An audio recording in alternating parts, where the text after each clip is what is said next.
Hi there, everybody. Meteorologist Don Morelli with you here on iFIBER Channel 1 News. Your weather forecast brought to you by Bud Cleary, Toyota dealer. Toyota, let's go places. Well, let's bring in the headlines, why don't we? Boy, winds were gusty today, and that caused a high fire danger to be issued by the National Weather Service. That'll go through 9 p.m. this evening. Winds will settle on down a little bit the next couple of days, but there still will be a high fire danger with excessive heat and low humidities. Winds won't be as windy, but still keep that in the back of your mind out there. Turning a little bit more seasonal by Friday, and that's when a cold front comes through, and that's when the winds will kick back up and get very windy by late in the work week again. So the high fire danger off and on all week long officially by the Weather Service, but again, throughout the whole week, just keep that in mind that the fire danger will remain high. By the end of the weekend, early next week, about a week from today, we'll see temperatures cooler than normal. Believe it or not. Was far from cooler than normal today. Normal being 90, 96 the afternoon high with plenty of sunshine after a morning low of 72, which is 10 degrees above where we should be for lows. Moses Lake 97 and 63, so still above normal, but not nearly close to the record high of 107. But it might have felt like it if you're out and about working, especially outside in that sunshine.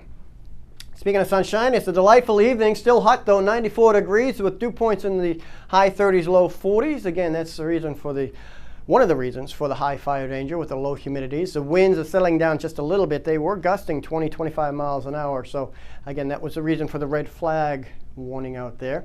Taking a look at the satellite picture, hardly a cloud in the sky. Except when you cross the Cascades, a coastal plain. Watch that. See the little grayness there? That's the overnight cooling and the low clouds that usually greet the folks in the Puget Sound areas this time of the year in the morning hours, but that burns off during the afternoon.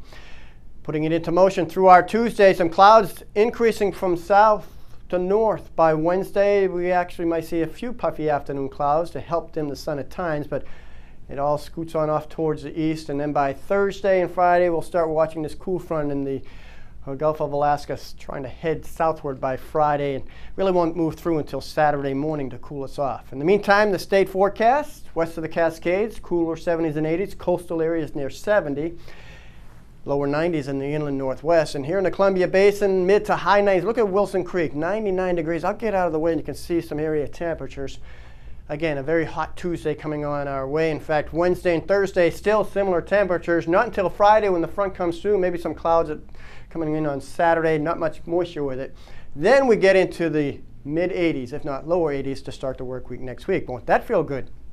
Again, your forecast brought to you by Bud Cleary, Toyota dealer. Toyota, let's go places.